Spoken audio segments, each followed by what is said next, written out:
किसी भी चीज की तैयारी अगर तुम कर रहे हो, शादी करने की भी अगर कर रहे हो, पहले प्रायोरिटी फिक्स कर लो। अगर तुम परिवार नहीं चला पाए तो जिला का घाट चलाओगे। तुम नौकरी पाने के लिए परेशान हो, बेचारी जज थी ना, हथियार निकला, पापा हम तो पहचान ही नहीं पाए थे। मिर्जापुर में जाता ना, शुरू मजबूरी में किए थे, अब मजा आने लगा है, क्योंकि पहला 6 महीना बहुत पेनफुल है। पर किसी और से पढ़ के रैंक 1 लगा के दिखाओ आईएएस में, तो मेरे पास दिमाग अगर तुम सृजन में लगा दो, और तुमको भगवान ने ऐसा रिएक्टर दे रखा है कि तुम जो चाहो गड्ढा। पर सवाल यह है कि तुम चाहो, तुम्हारा मन है, तुम नहीं पढ़ रहे हो, उसमें भगवान की जिम्मेदारी है। इसीलिए विवेकानंद का एक बड़ा फेमस स्टेटमेंट है कि मनुष्य अपने भाग्य का निर्माता खुद है। और तुम कह रहे हो मैं परेशान हूँ, अपने वजह से ही तो हो। खुद 6 घंटा मोबाइल चला रहे हो, 14 घंटा सो रहे हो, 4 घंटा बाहर खड़े होकर चाय पी रहे हो, तो चर्चा कर रहे हो उल्टी सीधी। बिना फायदे की सांस भी मत लिया, राजा बनोगे, बिना दुनिया से कटे। भागो मत पढ़ाई से। तुम बेसिकली पढ़ाई से नहीं भाग रहे हो, कस से भाग रहे हो, वो भाग नहीं पाओगे, रास्ता कोई है नहीं। होता तो पहले हम ही भागते, है ही नहीं, वही रास्ता है। 3 बजे सुबह उठना, फिर सबसे कहना कि बहुत मजा आ रहा है, बहुत मजा आ रहा है। फिर और 100 लोग ट्राई करेंगे, लेकिन उसमें 4 ही उठ पाएंगे, क्योंकि पहला 6 महीना बहुत पेनफुल है। इतनी कहाँ आदमी के पास साहस है कि 6 महीना बर्दाश्त कर ले। तो वही काम मैं कर रहा हूँ कि मजा बहुत आ रहा है, मजा बहुत आ रहा है, मजा बहुत आ रहा है। 100 लोग ट्राई कर रहे हैं, 10 उसमें गाली दे रहे हैं मुझको 2 महीने बाद, क्योंकि हो नहीं पा रहा है। कह रहे कहानी सुनाता है, पढ़ाता नहीं है, ये नहीं करता, वो नहीं करता। तुम पढ़ के अकेले जाओ, किसी और टीचर से पढ़ लो, हमसे मत पढ़ो। हिंदुस्तान में किसी और से पढ़ के कुछ उखाड़ के दिखाओ दुनिया में, तब जाने। भाई हम ही थोड़ी टीचर हिंदुस्तान में और है, तो मालूम नहीं पढ़ाते हैं, कहानी सुनाते हैं, हमसे मत पढ़ो। पर किसी और से पढ़ के रैंक 1 लगा के दिखाओ आईएएस में, क्योंकि सूत्र तो मेरे ही पास है। पढ़ाई तुम्हें करनी है, हमें तो सिर्फ रास्ता दिखाना कि ये देखो ऐसे इकोनॉमिक एम्पावरमेंट का खेल चलता है। देखना दिमाग का मतलब क्या होता है। दिमाग को अगर तुम सृजन में लगा दो, मतलब तुमको भगवान ने एक ऐसा रिएक्टर दे रखा है कि तुम जो चाहो गड्ढा। पर सवाल यह है कि तुम चाहो। भगवान कुछ नहीं करता, कुछ करता ही नहीं भगवान। तुम्हारा मन है तुम बीड़ी पी रहे हो, उसमें भगवान आके तुमको रोकेगा? तुम्हारा मन है तुम नहीं पढ़ रहे हो, उसमें भगवान की जिम्मेदारी है। इसीलिए विवेकानंद का एक बड़ा फेमस स्टेटमेंट है कि मनुष्य अपने भाग्य का निर्माता खुद है। मन तुम्हारे दिया, हाँ, अगर तुमको पागल कर रखा है कि तुम नंगे टहल लो बाहर, फिर तो कोई समाधान ही नहीं है।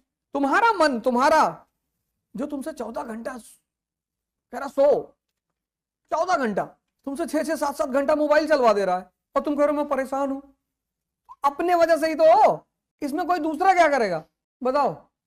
कोई दूसरा कुछ कर सकता है? खुद 6 घंटा मोबाइल चला रहे हो, 14 घंटा सो रहे हो, 20 तो यही हो गया।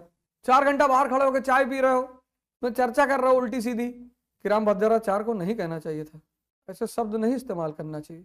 और रामभद्राचार्य कहते हैं कि मंदिर जो जाएगा वो अस्पताल नहीं जाएगा, तो अपना काहे चले गए? बिना फायदे की सांस भी मत लिया करो।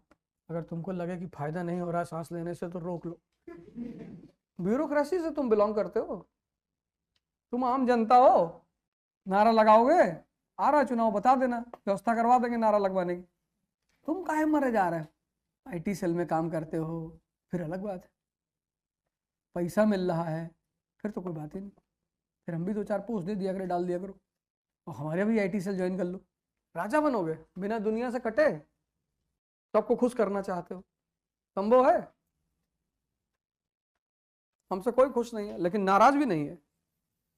मैं पूछता हूँ और कोई दिक्कत? अरे नहीं भैया, आपको देखने ही बड़ा दुख हो रहा था, अब देख लिए, हाँ मुस्कुराओ।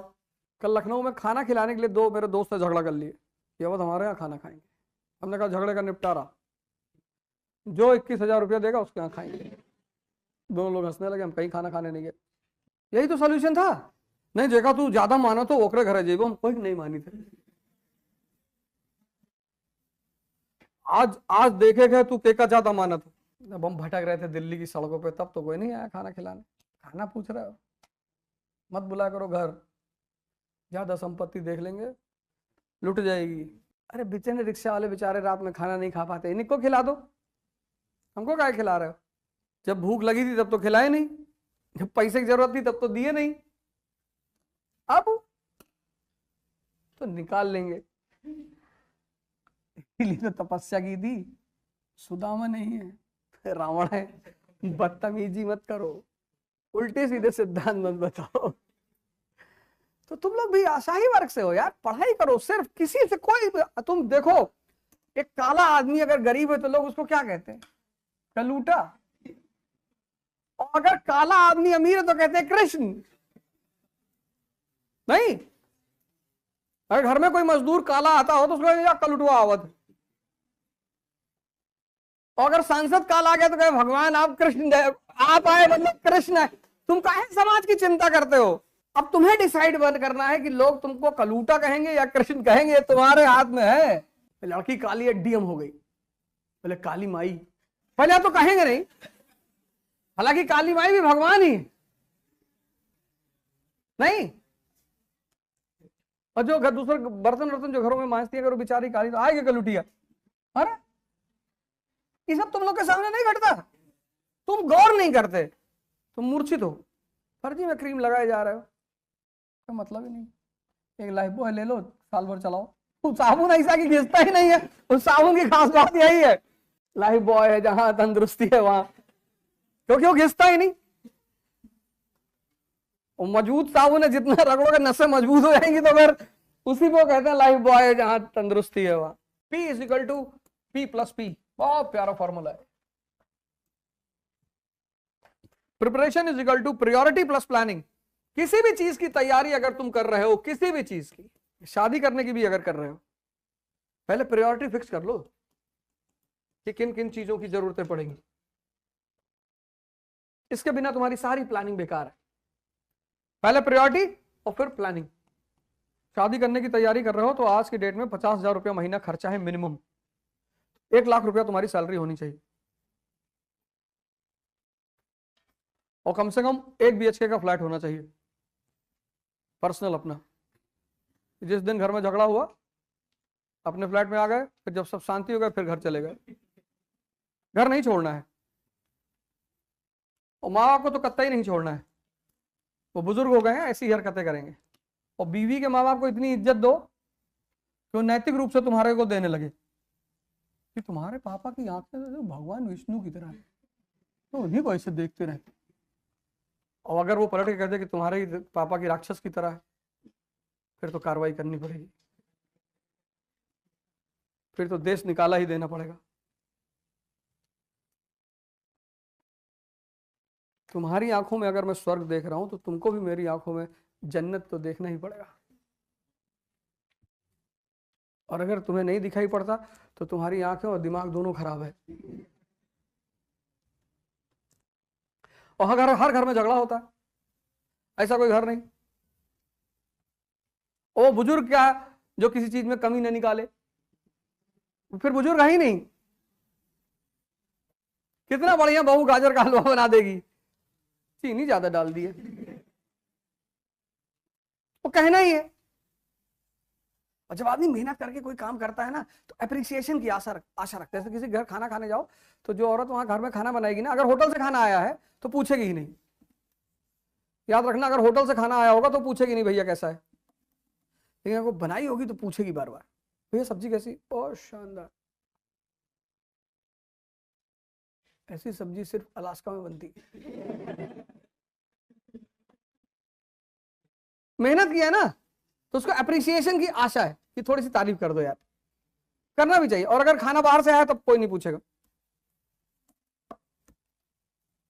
लेकिन वो बुजुर्ग ही क्या जो कमी नहीं निकाले। अगर नहीं निकाल रहा तो शक करना वो बुजुर्ग नहीं है,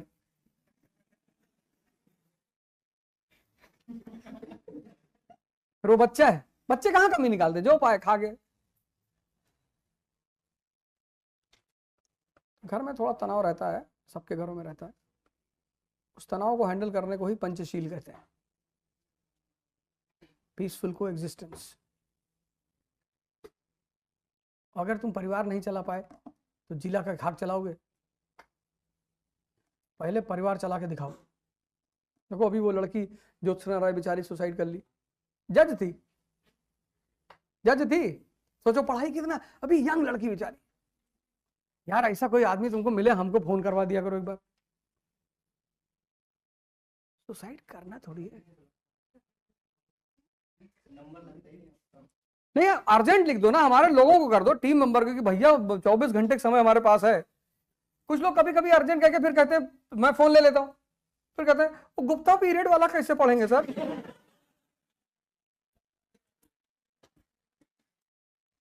तो हमारे शरीर में लगता है कि अब जो है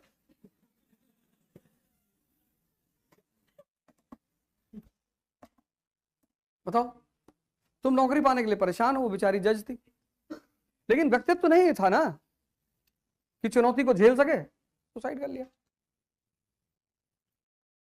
कितनी दुखद घटना है, कितनी दुखद, समाज में कितना प्रेशर काम कर रहा है चारों तरफ। कल हम आ रहे थे, हमारे साथ एक लड़का था, तो एक भाई साहब ने पीछे से आकर उसको बाइक लड़ा दी, और बहुत तेज लड़ा दी, उसको तेज यहां पे चोट लग गई।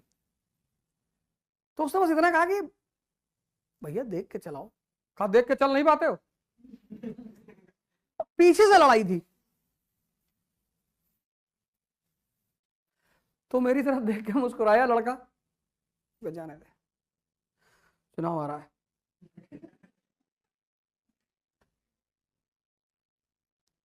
उनका जाओ भैया, मेरा पैर ही बहुत बदतमीज है। मैंने कहा भैया मेरा पैर बहुत बदतमीज है, हर गाड़ी से जाके लड़ जाता है। तो मास्क लगाए तो तुमको देखा, कहा तुम समझदार लग रहे हो, समझाओ इसको।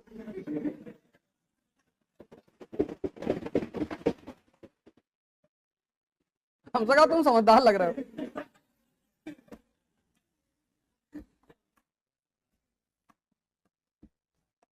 ऐसे रोड रेज होता है, हमेशा मारने वाले की गलती नहीं होती, याद रखना।